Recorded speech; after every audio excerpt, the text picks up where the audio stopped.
Because in the South African context there's so little light, as in the light of reason and the light of clear thinking, I think you can fall into the trap of focusing on what little light there is and critiquing it and blaming it for too much. And so I do think it's dangerous to criticize the DA, as far as I can see, they're the only real responsible adults in the room.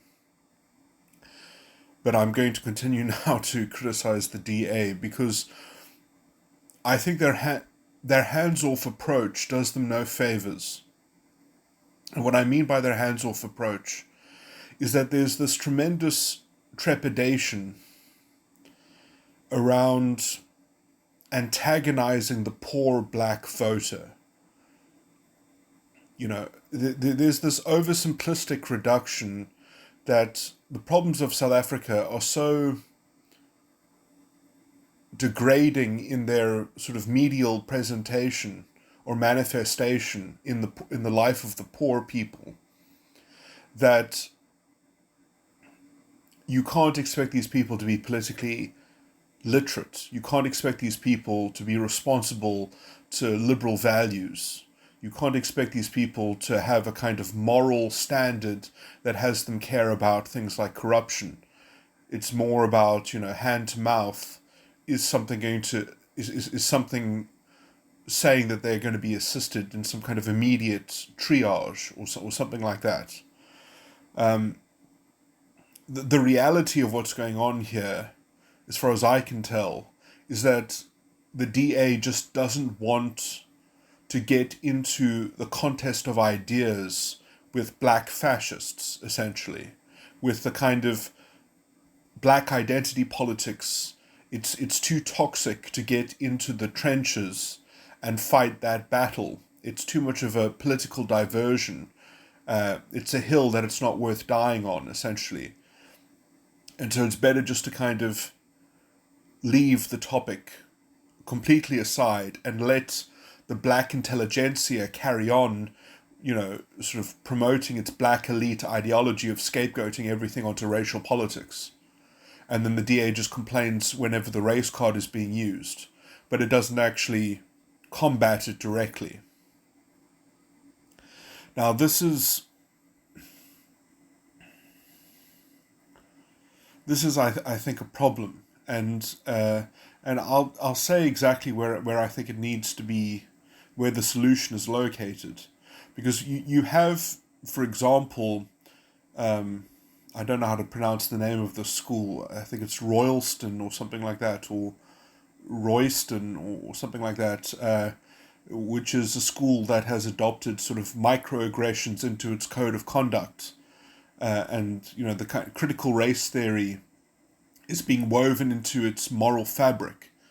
Now, I think that this is a deplorable state of affairs because it's fundamentally anti-non-racialist. So a school dares to contradict the Constitution and the fundamental values of the Constitution. A school implementing a code of conduct and policy is overtly anti-constitutional. I mean, it's a joke. I mean, it's a travesty.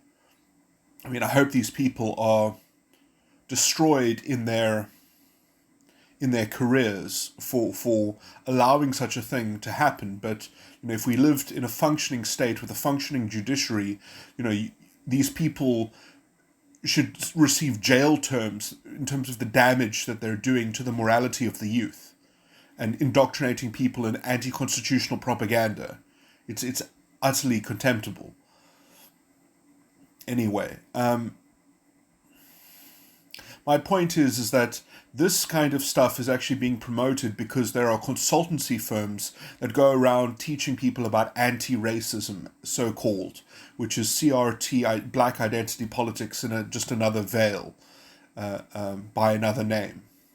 Now, in the same way that you have these consultancy people going around and doing, Satan's work in this horrible way, and sowing the seeds of black fascism all over the place, and also anti-liberalism.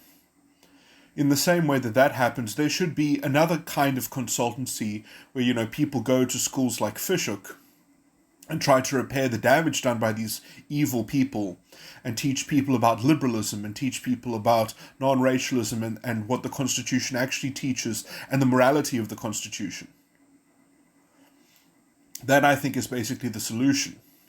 And, obviously, that is something that maybe is best suited for not even a political party like the DA to do.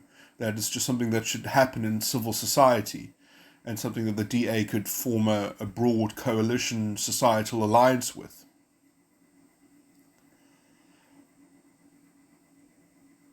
And then when the DA could defend such steps being taken, they could ideologically defend it. And they could also use it as a way to enter the debates and be anti-identity politics. Now there are all these, when you actually get into the moral issue, you start seeing the double standards, like how black pride is promoted, even though black pride really, in a non-racialist moral setting, should not exist.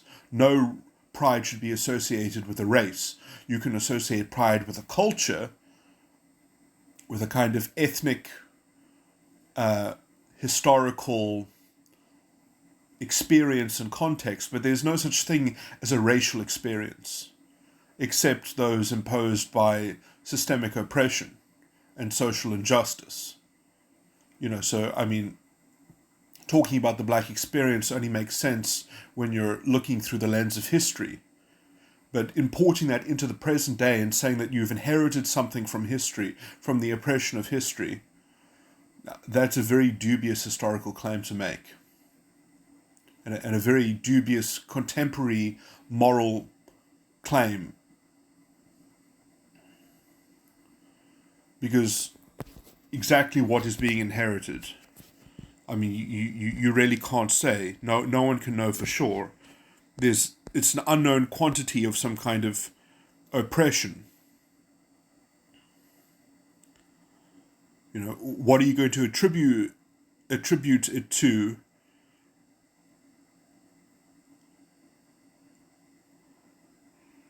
Except to grounding it in racial generalizations or racialist generalizations. So you have to make racialist generalizations palatable and palpable and true enough in your moral normative framework, and then you've really lost your non-racialism.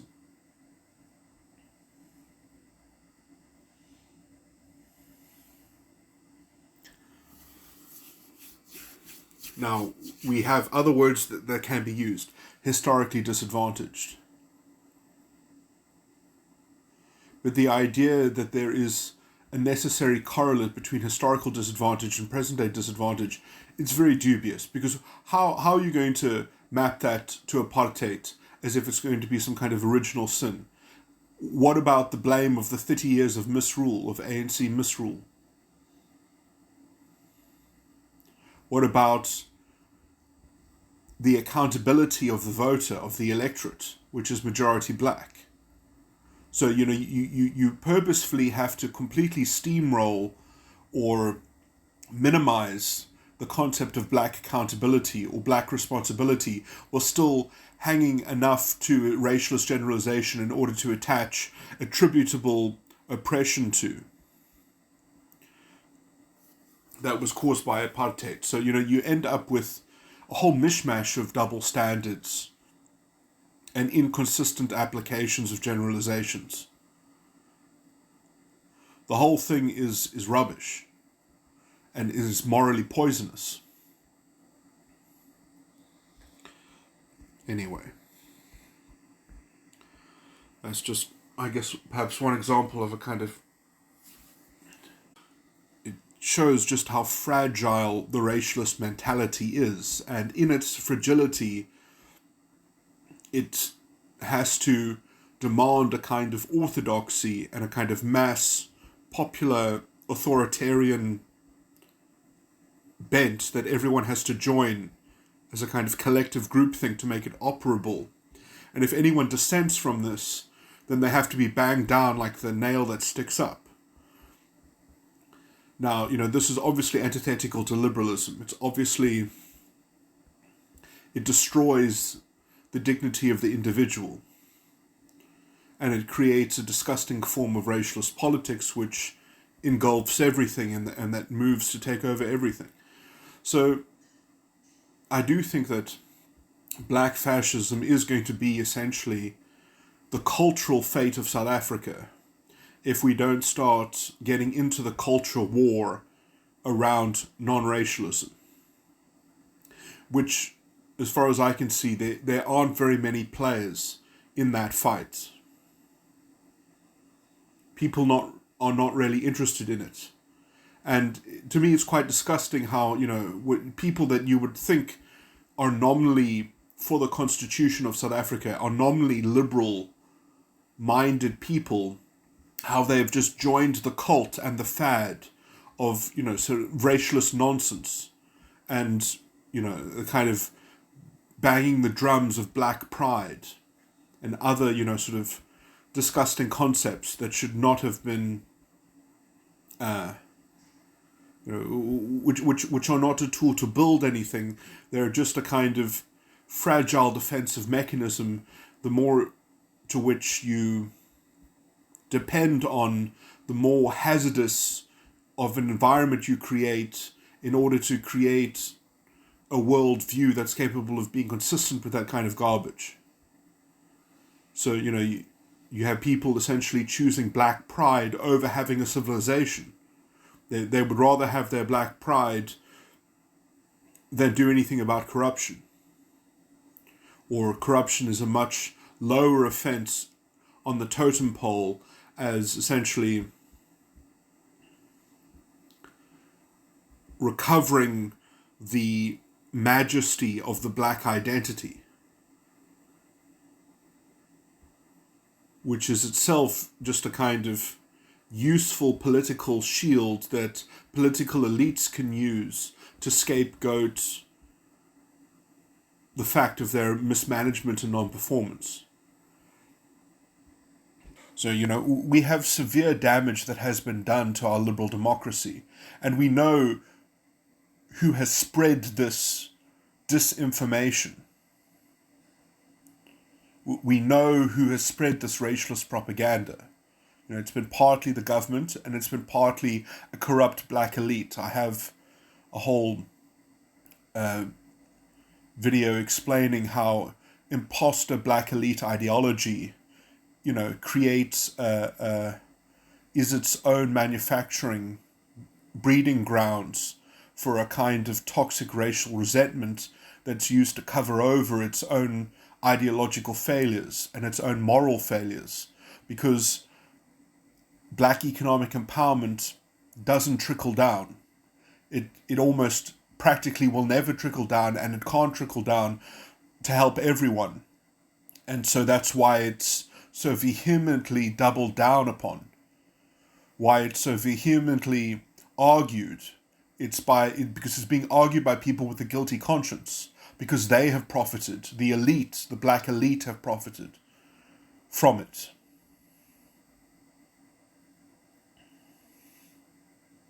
And so they don't want to let it go, or they don't want to morally invalidate their own imposter status, because they have been made imposters.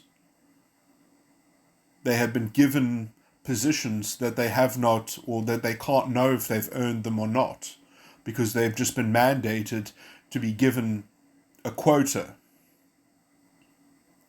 So these are people that will always have a question mark around their status. They are by definition imposters. And so they have to double down into the imposter transformation circus.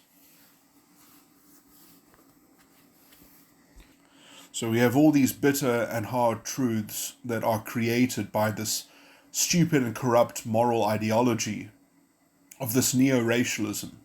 And we don't have any civil society directly fighting back against this stuff. where are the school consultants to go and teach kids about non-racialism and the values in the Constitution?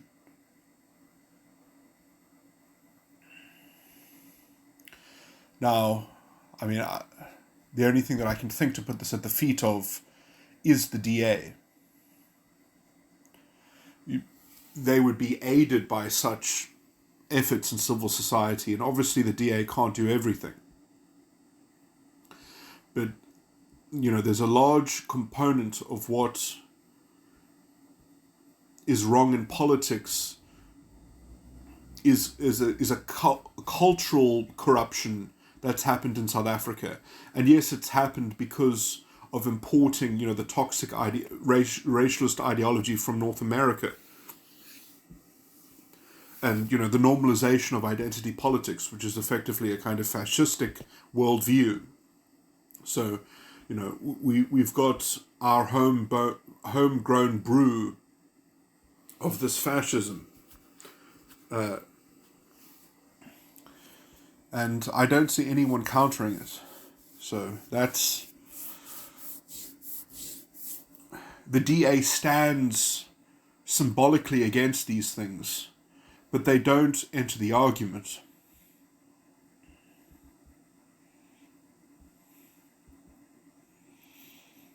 And so the black intelligentsia, the black elite, can surround poor people in this country with a toxic and simplistic racialist worldview that tells them who to hate and who they should demand revenge from and who to blame for their position. And so you have a mismanagement of class issues we're going to have an underclass that is completely bought into a fascistic racialist mentality.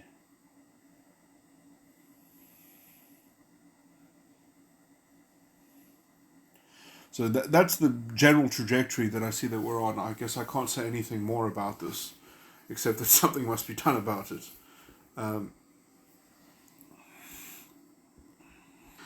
It doesn't help that the judiciary itself has seemingly endorsed anti-racism in its interpretation of how... Technically, it hasn't endorsed it directly because it's just said basically that democracy gets to decide how affirmative action is carried out, which is not how the Constitution should work. That's not how Section 36 should work. If you're limiting the rights in the Bill of Rights, you have to go through the sub-clauses of Section 36, A, B, C, D, and E, in actually assessing if the limitation of the right is justifiable. You have to do that assessment. And they never did that assessment. The Constitutional Court just said, no, the democracy gets to decide. I mean, what happens if the democracy says that a form of genocide is required? Would it also not assess that on its merits? Would it say, well, it's done in the name of affirmative action so they can do whatever they want? I mean, it's nonsensical, how the judiciary, probably through cadre deployment, has betrayed the Constitution. So, we live in a delinquent constitutional state of affairs, which again the DA has not openly made proclamations on. And also, I've in my last recording, I tried to explain how I think you need to sort of make a political truth charter, which then is used as a kind of indictment against the whole system, and then on the back of which is going to be a package of assessment of going through the law and finding the rotten judgments and finding the rotten judges who wrote those judgments and impeaching them and impeaching their corrupt jurisprudence and excising it from the legal system. Because, it would be detailed in the Truth Charter where the legal system has deviated.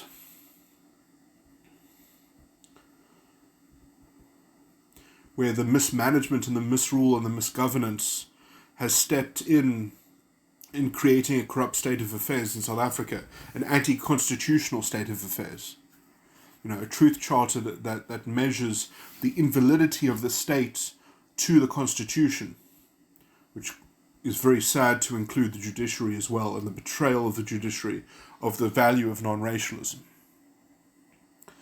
So that would also be, let's say, a slight impediment to creating a school course or something like that, or an outreach to schools, because then you basically have to explain to kids as well how the judiciary has been captured, and how we have anti-constitutional judges. It's sort of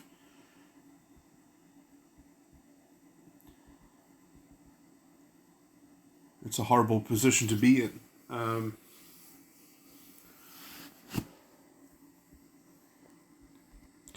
Anyway, so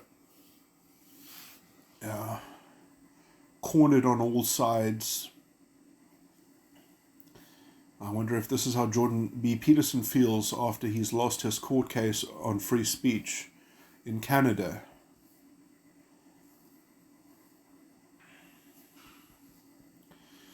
I do think there's a big difference between Canada and South Africa, which is that the Canadian Constitution is very poorly conceived and written and constructed, whereas the South African Constitution, with its legal system, is much more robust and complete.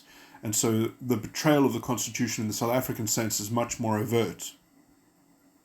It's much more obvious and easy to point to in terms of how the law has been contorted and mangled in order to facilitate essentially corruption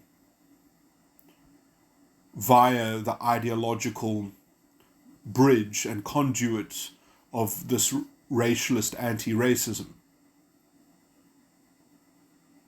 That you can create tokens and symbols of reparation in giving people things that they haven't deserved through merit, in terms of awarding tenders and inflating the costs of certain bidders, or the cost to the state, and making the state tolerate those higher costs. Anyway. Well, just as an aside, and this is not really relevant, I think the problem with Jordan Peterson's judgment that he got in making his appeal is that the court made a very superficial assessment of the rules that he broke. It basically said that because he belongs to a profession, the profession is allowed to regulate his speech, essentially.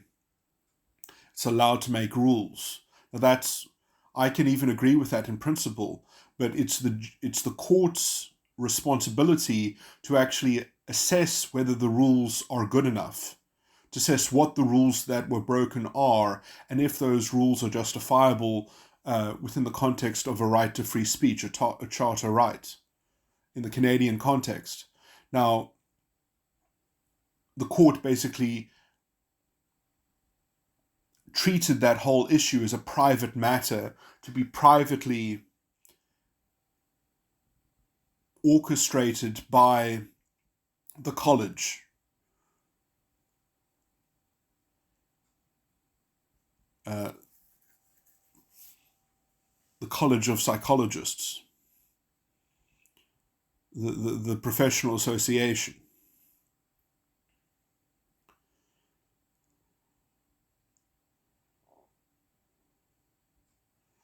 Now, to have that be sequestrated as a purely private endeavor, I mean, is to abrogate the right of the right of the individual, which the court is meant to look after, in actually making a full assessment. I mean, the rules that were broken should also be clear as to what the rules were that were broken.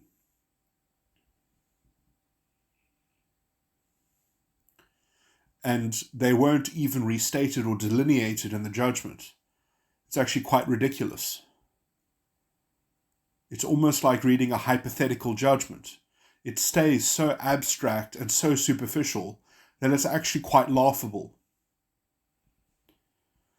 Now, in the South African High Court, if you go to any South African High Court, a South African High Court has the right of universal jurisdiction in terms of substantive matters. So in terms of the substantive matter on trial, it has universal jurisdiction. It means it can try any case, any matter. It can look into any issue. It gives itself the right to preside over any case. Whereas in the Canadian, it seems that the Canadian legal system doesn't have that sensibility in its jurisprudence, in its fundamental legal structure. The courts themselves just delineate, well, this is a private matter, and they can privately make rules against free speech. It's not going to even look at what those rules were and if the rules were reasonable. Well, in the South African constitutional context as well, there is also the right for just administrative action. So if someone takes administrative action against you, it has to be done in a reasonable and proper way, and substantively reasonable as well, especially with regard to the rights in the Bill of Rights, because the rights in the Bill of Rights in the South African Constitution are not just guaranteed to you by the state, they are also justiciable against other people. All the private subjects in the constitutional realm of South Africa have a right, essentially, to respect other people's rights in the Bill of Rights.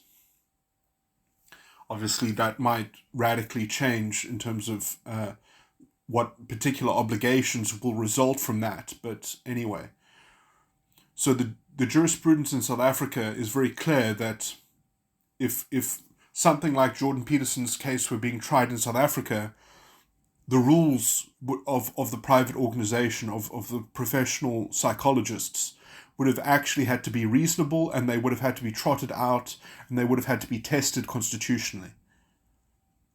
That didn't even happen in the Jordan Peterson case. So already in Canada, they are playing like the Nazis played with the law and the liberal structure of democracy.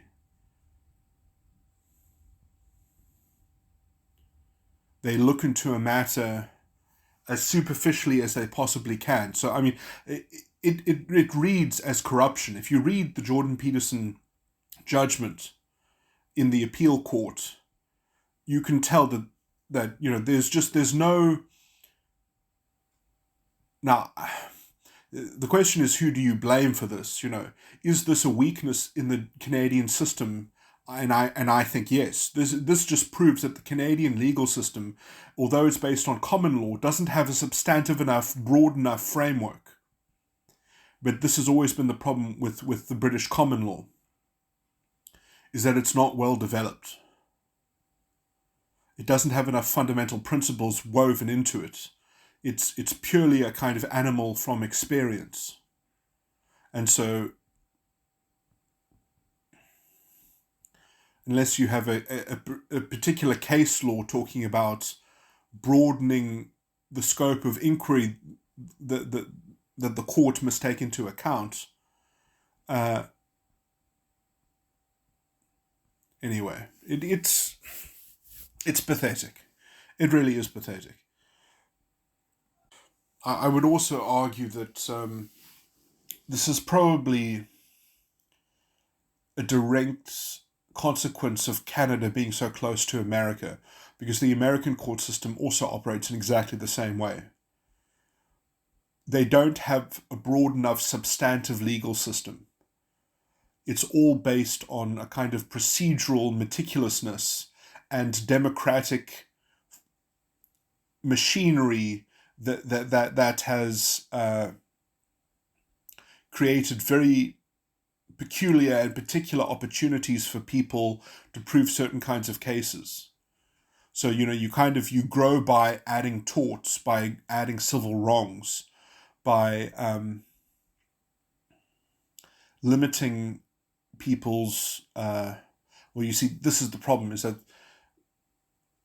the American states can't really do too much against the individual because they're limited by the federal constitution.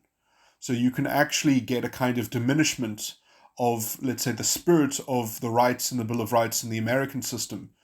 Yeah, I mean, let me just make the most famous example of this, which is, let's use free speech. Like it's going to probably be argued at some point that if Section 24 is adapted, that says that platforms, if they want to receive platform status and they don't want if they want to keep their immunity for the content that they host, and not receive the kind of liability that a publisher would otherwise receive for publishing content, that they have to limit themselves in terms of how they administrate and adjudicate over their censoring policy or their content guidelines, that they have to kind of be apolitical and all that sort of thing.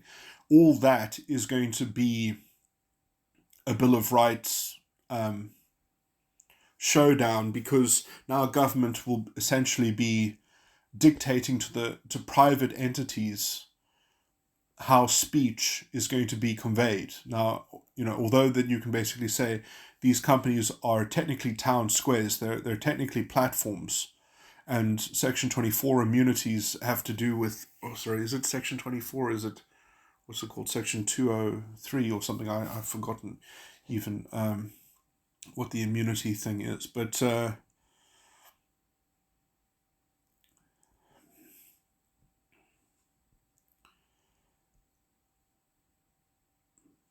this is what happens when you have a Bill of Rights which doesn't apply to private entities as well as the state. You're going to have problems incorporating those rights into your polity in a self-consistent and coherent and stable way. And so, America has all these contradictions, which is you have the right to free speech, but you don't have the right not to be sued for your speech. So people can privately make it impossible for you to enjoy your right to freedom of speech, because they can sue you into oblivion and bankrupt you, and then you can be a bankrupt person with free speech. All these sorts of minor incongruencies that can't be made straight because the Bill of Rights doesn't apply against other individuals. There's no reasonableness that is enforced by the courts. Instead, that reasonableness is essentially given over to the democratic function to be played out in a kind of melodrama of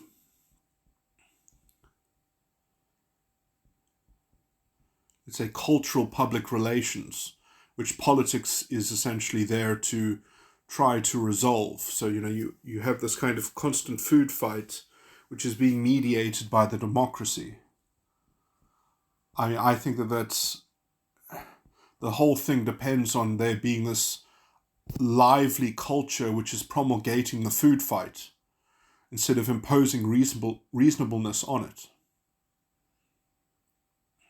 which only the courts can really do. And the courts can only really do it if they have a broad enough substantive structure. So I would say that America suffers from its kind of juvenile constitutional framework. That, sort of democracy is the one-size-fits-all solution. And so the judiciary is sort of forever hobbled. My point is that I think that how the American judiciary functions has been too great of a model for the Canadians.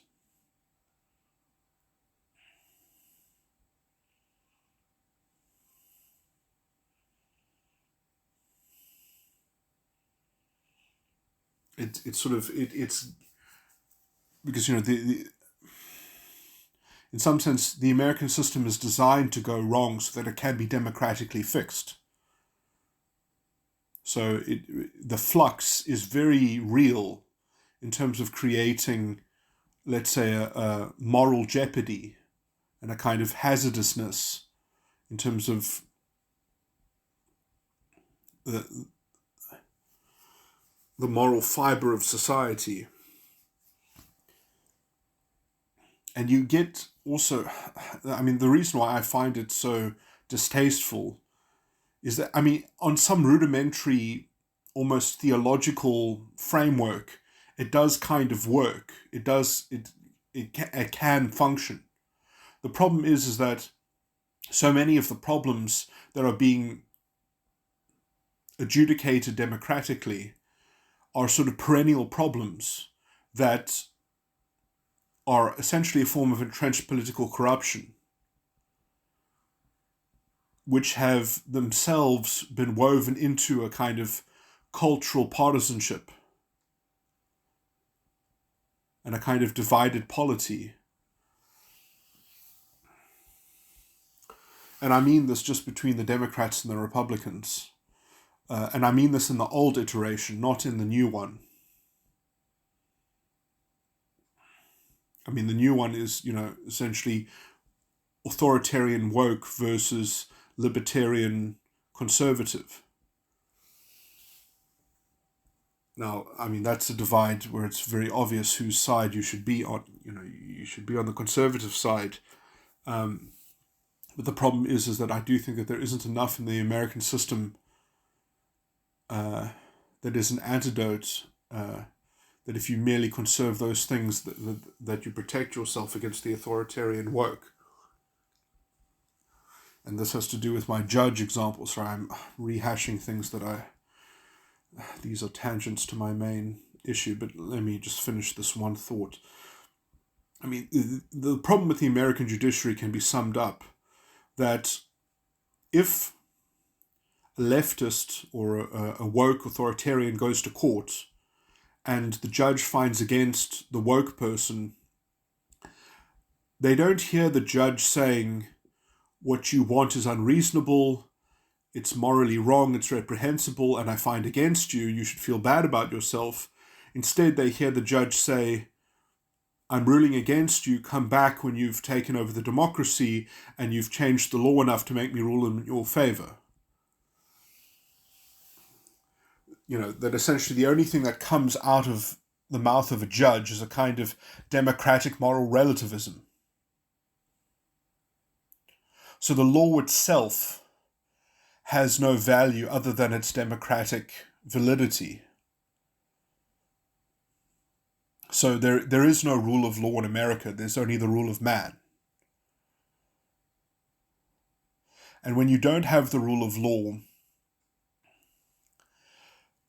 there's no stable statism. There's no stable charter.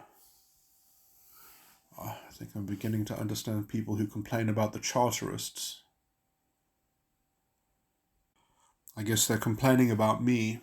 But yeah, the reason why I want things to be charted down is because I don't want politics and the state to be subject essentially to forms of stupidity which a reasonable-minded judge can very easily say, no, this is actually invalid with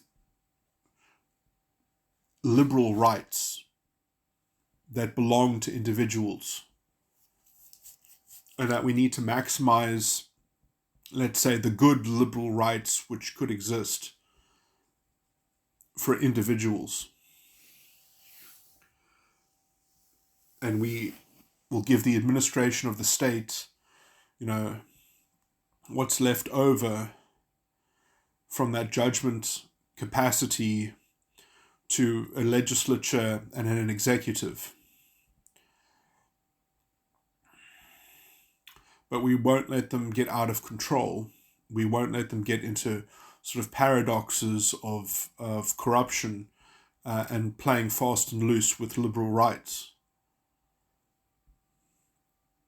And in that way, you have a very high quality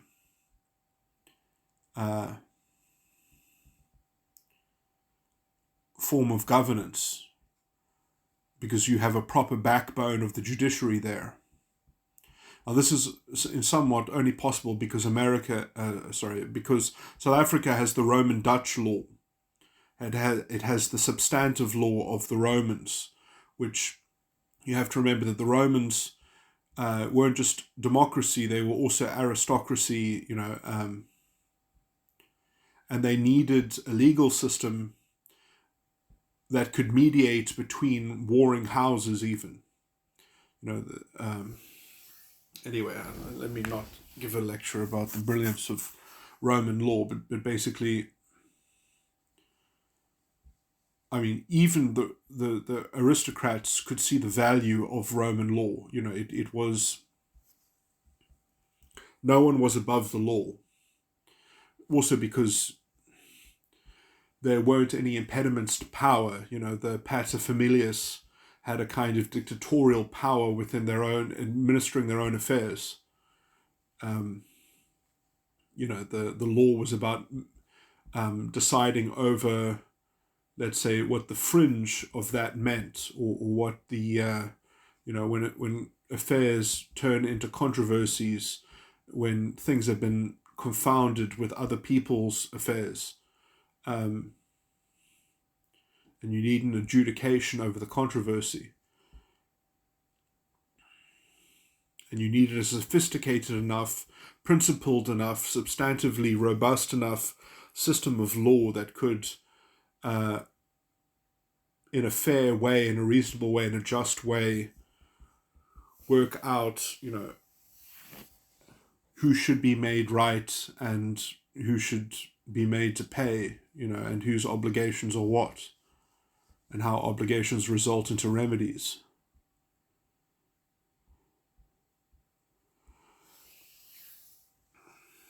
Now, when you maximize that from the judiciary, you give, obviously, because the Roman experience of this is historically bound and limited. In the South African context, it's, we're much more advanced now moralistically. We've got much more complicated morality built on top of just administering people's affairs, because we're dealing with constitutional rights, let's say immaterial. When I say immaterial, I mean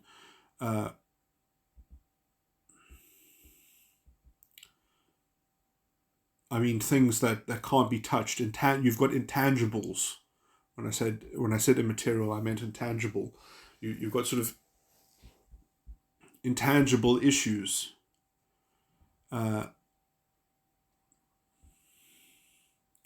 Which have a big impact on cutting back against political power and a political economy. And that, I think, is important. It's useful because it stops the political economy from running into corruption and paradox, if it's done properly from the side of the judiciary. Obviously, when you have a corrupt judiciary like we have in South Africa, the Constitution has been betrayed and we're already lying in a paradox, the author of which is the Constitutional Court itself. So we're in a very ripe mess.